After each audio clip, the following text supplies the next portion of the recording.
दर्शकों, अभी आपने धर्मराज और कबीर परमात्मा के मध्य हुई वार्ता को सुना, जिसमें संत गरीबदास जी ने स्पष्ट किया है कि गरीब पहले किए वो बख्श हूँ, आगे करे न कोई।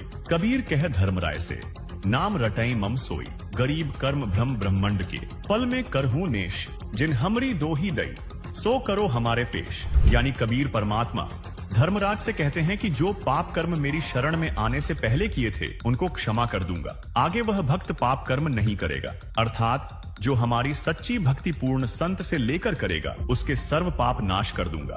तथा कबीर परमेश्वर ने पुनः कहा कि इस काल लोक के सर्व संचित वर्तमान व प्रारब्ध कर्म जो भ्रमित करके कराए गए हैं, मैं अपने भक्त के उन सब पाप कर्मों को एक क्षण में नष्ट कर दूंगा। जिन्होंने मेरी दुहाई दी है, यानी पुकार कर कहा है कि हम कबीर परमेश्वर के भक्त या भक्तमती हैं, उनका हिसाब अर्थात कर्मों का लेखा जोखा भी तू मत लेना, बल्कि उनको मेरे दरबार में त्रिकुटी पर बने सतगुरु स्थान पर पेश कर देना। उनके कर्मों का हिसाब मैं स्वयं करूंगा। दर्शकों, अभी आपने देखा कि इन नकली धर्मगुरुओं कथावाचकों की कपोल कल्पित कहानियों के विपरीत यजुर्वेद अध्याय 8 मंत्र 13 कहता है कि परमात्मा घौर से घौर पाप का भी नाश कर देता है।